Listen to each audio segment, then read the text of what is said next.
नमस्कार मंडळी. तर झालंय असं, उद्या येणार आहेत माझे पप्पा आणि इथे राजापूरमध्ये बुधवारी आणि रविवारीच फक्त मटण मिळतं, शनिवारचं मटण मिळत नाही. मग आमचं असं ठरलंय की आता त्यांना व्हेजच जेवण करायचं, पण त्यामध्ये जरा वेगवेगळे मेनू करायचे. जसं की आम्ही आता ठरवलंय भेंडीची भाजी, एखादी उसळ, चटणी, अळूवडी आणि कढी भात, पापड लोणचं असं ठरलेलं तर आहे. आणि झालंय असं की उद्या मला परत सकाळी शाळेतल्या एका वारीला जायचंय, जवळच्या एका शाळेत वारी आहे, तर आम्हाला तिथे सुद्धा जायचंय. म्हणूनच मी आता ते सगळी जेवणाची तयारी आधीच करून ठेवते रात्री, म्हणजे वाटण बिटन थोडं आत्ताच बनवून ठेवते, म्हणजे सकाळी आम्ही पटकन जेवण बनवू, वारीला जाऊन येऊ, तोपर्यंत पप्पा येतील, म्हणजे त्यांना डायरेक्ट जेवण वाढू. बघूया आता पुढे काय. मी इथे भाजीला लागणाऱ्या वाटपासाठी नारळ फोडायला घेतला, पण झालं असं, आमची कोयती हॉटेलला असल्यामुळे मला आता या ठोकळ्याने नारळ फोडायला लागतोय. अजय, तू काय पण करून लवकरात लवकर घरातली कोयती घरात घेऊन ये. बऱ्याच प्रयत्नानंतर शेवटी नारळ फुटला एकदाचा. आणि हा नारळ गोटा निघालाय. मंडळी, प्लॅन मध्ये थोडा चेंज आहे. भेंडीच्या भाजीच्या ऐवजी आम्ही गोड्या बटाट्याची भाजी करायचं असं ठरवलंय, आणि उसळीसाठी आम्ही हिरव्या वाटाण्याची भाजी करायची असं ठरवलंय. म्हणून इथे मी मस्तपैकी हिरवे वाटाणे भिजत घातले आहेत, चांगले सकाळी फुगून येतील, म्हणजे कुकरला लावून मस्त अशी याची भाजी करता येईल. आणि बटाट्याच्या भाजीसाठी मी जे काय लागतं, जसं की मिरची, लसूण, कोथिंबीर हे सगळं कापून चिरून ठेवलेलं आहे.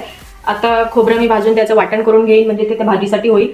आणि डाळ आम्ही नाही करणार, अजय कढी करणार आहे. बेसन आणि ताक घातलेली जी कढी असते, मला तर माहिती नाही ती कशी बनते, आमच्याकडे तर नुसत्या ताकाची कढी बनते, पण अजय म्हणाला की तो बेसन घालून करतो, बेसन आणि ताक घातलेली कढी बनवतो, मग ती कढी उद्या अजय बनवणार आहे.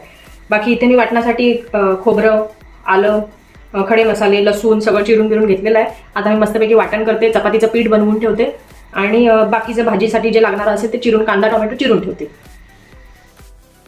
तर ही आहे अजयने बनवलेली बेसन घातलेली ताकातली कढी, जी खूप सुंदर लागत होती, मला खूप आवडली. भात आणि चपाती सुद्धा तयार झालंच होतं. इथे आम्ही बनवली होती हिरव्या वाटाण्याची उसळ. जे वाटण बनवलं होतं ते ह्याच उसळीसाठी होतं. त्यानंतर इथे शिजत आहे माझी फेवरेट गोड्या बटाट्याची भाजी, ही पण खूप मस्त झाली होती. जेवायची वेळ तर झालीच होती, पप्पा आणि आत्या आलेच होते. मग मस्तपैकी त्यांच्यासाठी गरमागरम जेवण वाढलं आणि त्यांची एक छोटीशी व्हिडिओ केली. तर असा होता आमचा आजचा बेत. गोड्या बटाट्याची भाजी, हिरव्या वाटाण्याची उसळ, चपाती, कढी, पापड, चटणी आणि भात. व्हिडिओ कशी वाटली मला कमेंट करून नक्की सांगा, आणि लाईक, शेअर, सबस्क्राईब करा.